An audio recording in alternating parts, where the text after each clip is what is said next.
guys, welcome to Love Big Bike Adventures first open day, and what we're planning to do is an introductory class relevant to adventure bike riding, and we're going to strip it right back and talk about the basics. We're going to talk about bike talk, then we're going to talk about bike setup, we're going to have a wee lunch, what tools to have, how to pick the bike up, ride the bike talk, jump the logs, question, and maybe join the Love Big Bike Adventures Club. And we're set up here in a commercial yard, and we'll start with health and safety, the do's and don'ts on motorcycles, the psychology of riding motorcycles. They're just starting to come in now. It's Alistair arrived. Hey Bill. How you doing? We've got trials bikes here. We've got different equipment, so we'll be explaining to the lads the benefits and disadvantages of different types of gear, starting from trials bike stuff to enduro stuff to lightweight adventure gear to heavy adventure gear. So that's the general ethos of the day. We'll be talking about how to sit in a bike, how to stand in a bike properly, how to use a clutch light right, how to use the brakes properly.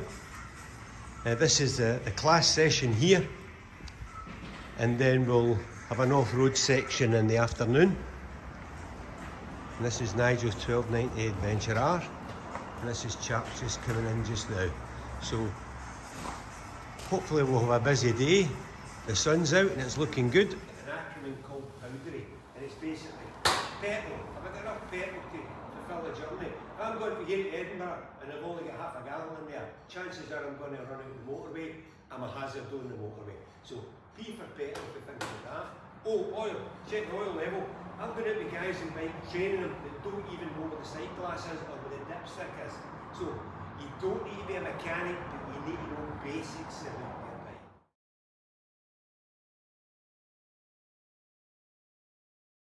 One of the things I learned through Chris Birch was there's an in-between, but I was doing it naturally.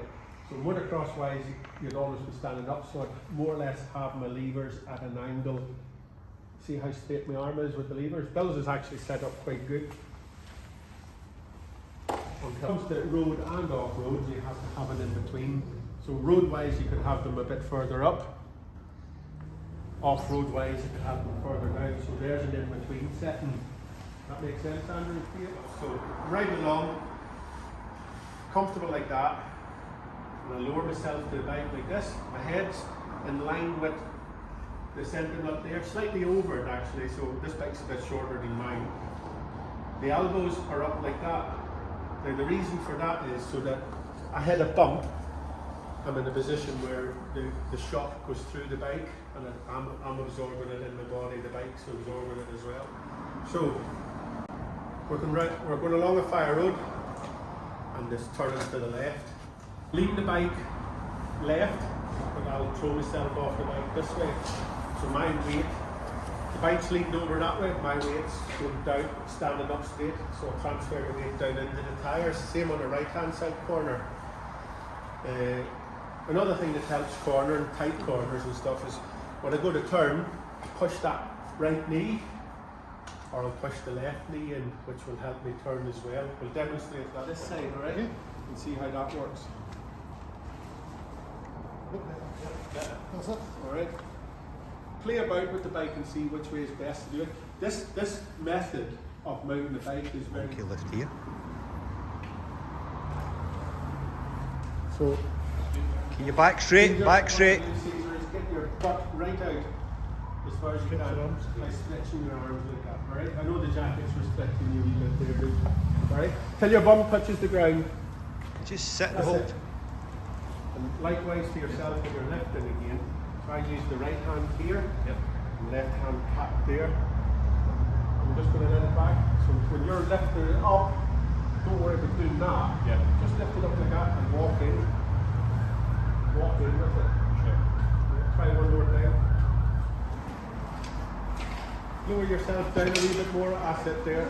Exhale in the Walk lift. in. Perfect. Very good. Compressor. bicycle first aid kit is what I call it. These things here, bring a plug key. Make sure you've got one that fits the bike. So it's not something everyone has, but that one there is quite flexible. I can get into different angles and stuff. I don't want to have to do it on my bike because it means taking the tank off. On the likes of yours, Andrew,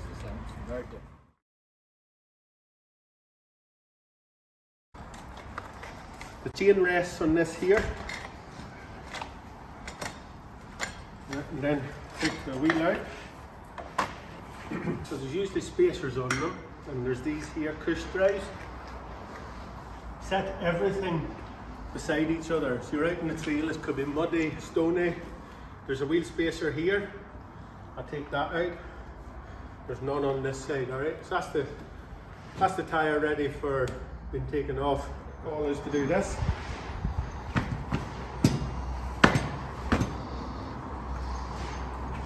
That's it, it actually broke easy enough. But there is one you show the side stand one? I think we'll show the side stand one with this. Hold the bike like this.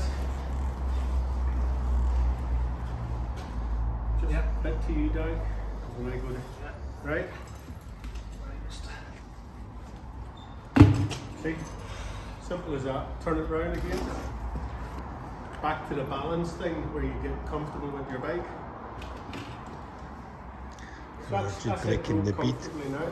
on the tyre here. So what I do now is put the other rim protector in, in, ease off the pressure on that. Can you see the wee nipple on the end of that? Brilliant. I'll try and demonstrate what it does in a... So up with that, up.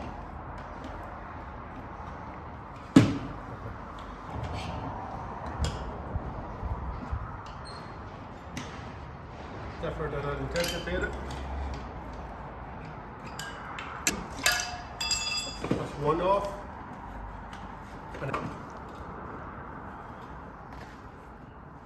But an inner, you wouldn't need to go. You wouldn't need to get. Don't need to do that. No. This is as far as you would need to go. Yeah, but when I put this new tyre on, I'll go through the process of what we would do.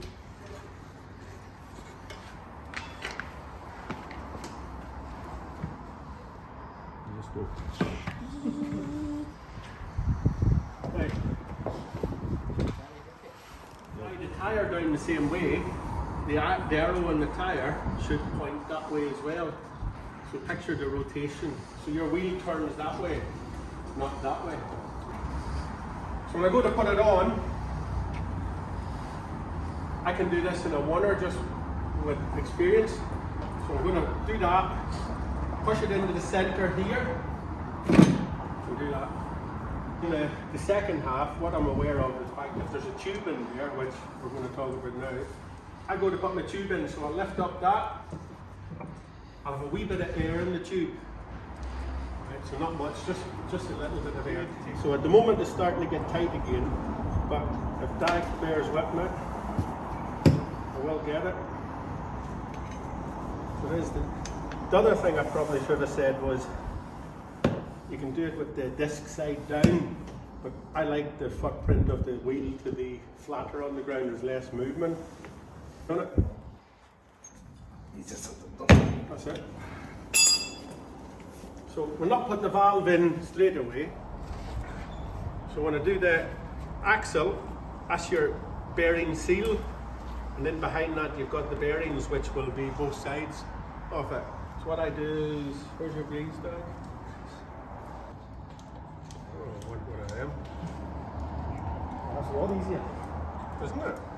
Dag, I've usually got a bit of cardboard and a pair of greasy hands. So what I've done there, guys, is filled all that gap. I do that because you should maintain your bearings as such, but it also forms a seal because we're in water a lot. So I've got, make sure it sits on that. Dag mentioned the sensor earlier. When I go to put it in, I'm always aware of where the nuts are, so I tend not to hit against it. So Dag's point about removing the sensor is quite valuable for people that haven't done it before. The chain's in that position there, it sits on that. I keep it out of the way like that. I go to insert the wheel, I tilt it at an angle to get the tyre past the caliper, check that everything lines up.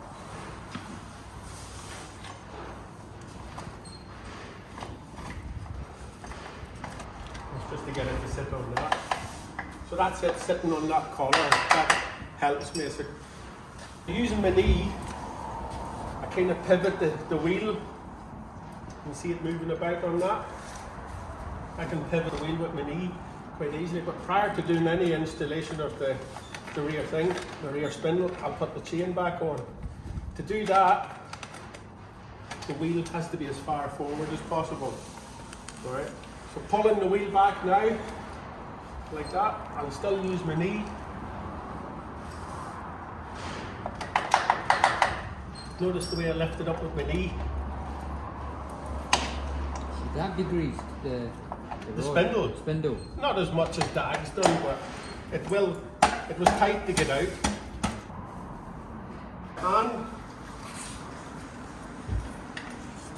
And this is something that I've been doing for years, and Bill thought it was interesting when we first done it.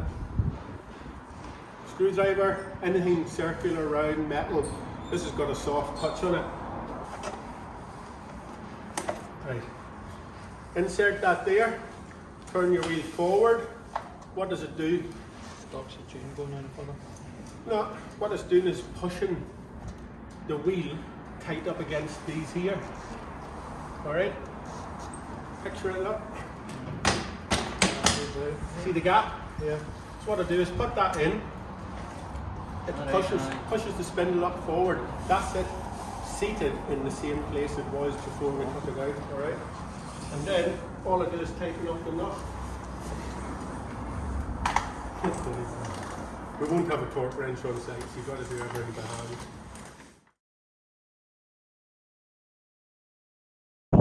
So guys, you watching guys, this is what you're doing, down in and out the cones.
Weight transfer. Get your hips working, Andrew. Get the hips working.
the guys to just basically get around these cones, getting their balance of the bike right and looking at the approach to the next obstacle.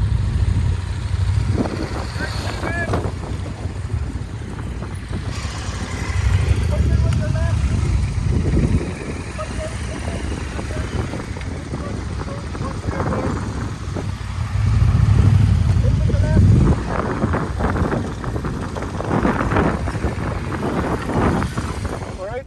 So you can physically throw that bike over the angle on the turn because your weight is over there. We kind of talked about it earlier. This is where you're going to put it into practice. So it's an easy thing to do once you know how to do it, but you do have to be able to do that. That would get you off the bike. So I'll do one run. So Nigel's going to do a demonstration. The boys are not turning the bike properly. They're not putting their weight in the right position. Approach the look where the left is. The left knee is pulled in. Very tight now turn here. Yep. Off the back of the bike.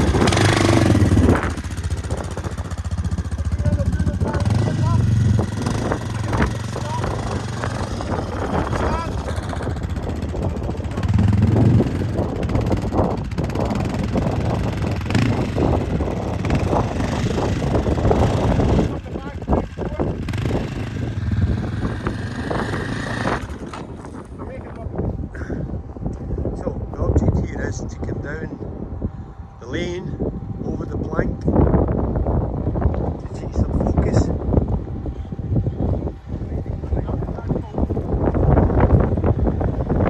Focus and balance.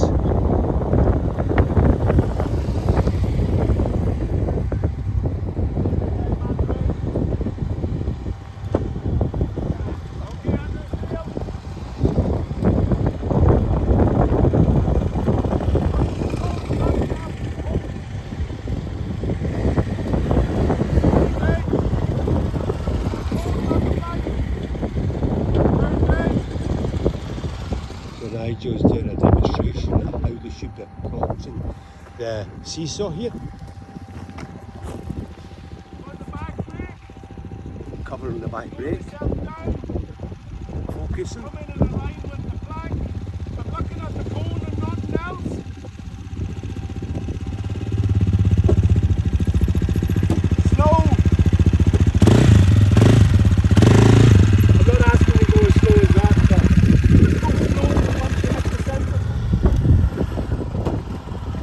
Good.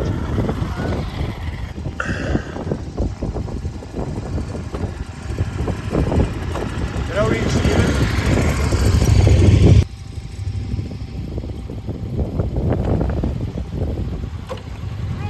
Good.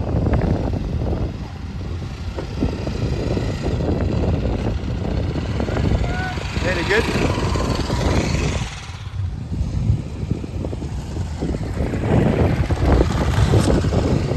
So we've introduced a log in front of the ramp.